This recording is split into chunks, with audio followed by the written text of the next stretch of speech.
জঙ্গলমহলে ফের মাওবাদী ছায়া। পুরুলিয়ার বলরামপুরে গ্রেফতার হলো মাওবাদী স্কোয়াডের 2 সক্রিয় সদস্য। ধৃতদের মধ্যে একজন মহিলা। গোপন সূত্রে খবর পেয়ে এদের খোঁজে হানা দেয় পুলিশ।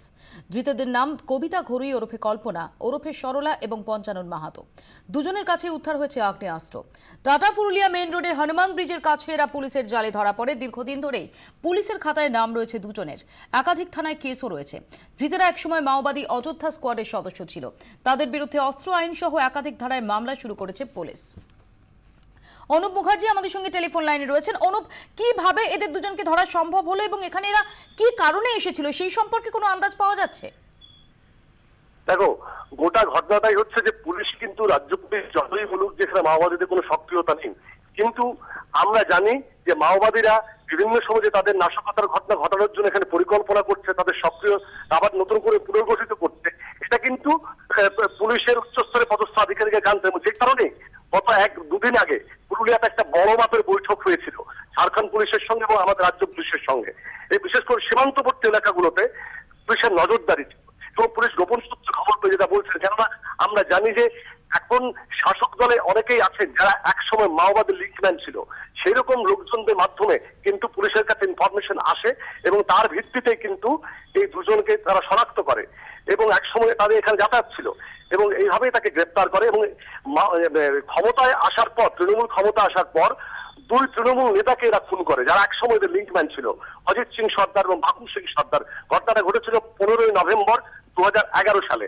এছাড়াও 2012 সালে ঘটনা ঘটিয়েছে, তার আগেও তারা ঝালদা থানায় অনেক ঘটনা ঘটিয়েছে এবং এই নেত্রীকে আমরা জানি নন্দীগ্রামের ঘটনার সাথে তার নাম জড়িয়েছিল। নন্দীগ্রাম আন্দোলনের প্রথম সারিতে থেকে রঞ্জিত পাল। অনুপ, ওরা কি করছিল, ওরা এখানে কি করতে এসেছিল সেই সম্পর্কে কি জানা যাচ্ছে? না, এটা পুলিশ কিছু বলছে, পুলিশের কাছে ইনফরমেশন যে তারা এখানে এসেছিল। নিশ্চিতভাবে আমরা ধরে নেবো যে বলরামপুর একসময় মাওবাদীদের শক্ত ঘাঁটি, অযোধ্যা পাহাড়ে তাদের সক্রিয়তা ছিল। স্বাভাবিকভাবে সংগঠনের কাজেই তারা আসবে, কারণ যারা রাজনীতি করে রাজনৈতিক মাওবাদী দলের সাথে যুক্ত তারা নিশ্চিতভাবে। অনুপ, ধন্যবাদ। অনুপ মুখার্জি আমাদের সঙ্গে এতক্ষণ টেলিফোনে কথা বললেন। সিজার মন্ডল আমাদের আরেক প্রতিনিধি আমাদের সঙ্গে রয়েছেন। সিজার, যে দুজনকে গ্রেফতার করা হয়েছে তাদের ব্যাকগ্রাউন্ড সম্পর্কে কি জানা যাচ্ছে? দেখো, অনুপ যেটা বললো একদমই ঠিক, যে নন্দীগ্রামে যে সময়ে নন্দীগ্রামে ভূমি উচ্ছেদ প্রতিরোধ কমিটির আন্দোলন শুরু হয়েছিল, জমি বাঁচাও আন্দোলন, সেই সময় মাওবাদী বেশ কিছু নেতা সেই সময় ঘাঁটি গেড়েছিলেন এবং সোনাচূড়া এলাকাতেই তাদের ঘাঁটি ছিল এবং সেখানকার বেশ কিছু তরুণী কিন্তু মাওবাদী স্কোয়াডে যোগ দেয়। তাদের মধ্যে সরলা বা এই কবিতা ঘরুই তিনি অন্যতম এবং পরবর্তীতে তিনি কিন্তু অযোধ্যা স্কোয়াডে যেমন যোগ দেন। গুরবান্দার যে স্কোয়াড মূলত ছিল, সেই গুরবান্দা স্কোয়াডে তেলেগু দীপকের হাত ধরেই তারা গুরবান্দা স্কোয়াডে যোগ দেয় এবং পরবর্তীকালে তেলেগু দীপক ধরা পড়ার পরে তারা মূলত রঞ্জিত পালের নেতৃত্বাধীন যে প্লেটুন, সেই প্লেটুনের সদস্য হয়ে থাকে এবং যেটা বিভিন্ন সূত্র থেকে জানা যাচ্ছে টাটা রোডে তাদের গ্রেপ্তার দেখানো হলো।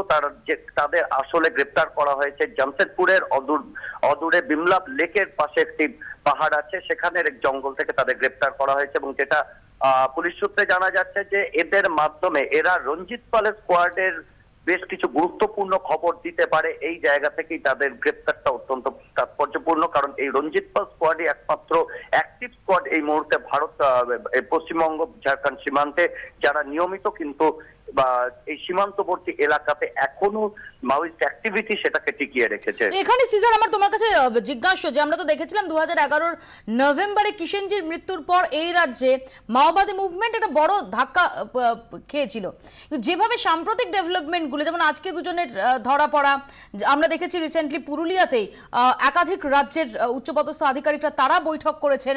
কদিন আগে শালবনীতে, বিনপুরে, সেখানে মাইন উদ্ধার, একদম তাজা ল্যান্ডমাইন উদ্ধার। এগুলো কি ইঙ্গিত দিচ্ছে সিজার? দেখো, এই বিনপুরের মাইন উদ্ধারের ঘটনাটির সঙ্গে বাকি জায়গাগুলোর একটু পার্থক্য আছে, তবে এটা এখনো ঠিক যে গোটা রাজ্যে মাওয়িস্টদের কোনো ধরনের অ্যাক্টিভিটি চোখে না পড়লেও গত বছর 1.5 ধরে রিঅর্গানাইজ যে স্টেট কমিটি রিঅর্গানাইজেশনের পরে সেই আকাশকেই দায়িত্ব দেওয়া হয়েছে পশ্চিমবঙ্গ রাজ্য কমিটির দায়িত্ব এবং তার পরবর্তীতে কিন্তু ফের তারা সীমান্তবর্তী এলাকার কিছু গ্রামে কিন্তু তারা নিয়মিত আসা যাওয়া করছে। এটা কিন্তু গোয়েন্দারাও স্বীকার করে নিয়েছেন, এলাকার গ্রামবাসীরাও স্বীকার করেন যে পশ্চিম মেদিনীপুরের শিমুলপাল গ্রাম পঞ্চায়েতের বিভিন্ন গ্রাম, পাথরচাকরি, চিরুডিহার মতো যে একদম সীমান্তবর্তী যে গ্রামগুলো সেখানে যেমন তাদের যাতায়াত আছে, তেমন তার পাশাপাশি অযোধ্যারও যে সীমান্তবর্তী গ্রামগুলো ওয়েস্ট সিংভূমের যে সীমান্তবর্তী সেখানে যাতায়াত আছে, এবং সেটা মূলত রাহুল বা এই রঞ্জিত পালের নেতৃত্বেই হচ্ছে। সেই জায়গা থেকে এই গ্রেপ্তারটা অত্যন্ত তাৎপর্যপূর্ণ। সিজার, ধন্যবাদ সিজার মন্ডল আমাদের সঙ্গে এতক্ষণ টেলিফোনে কথা বললেন।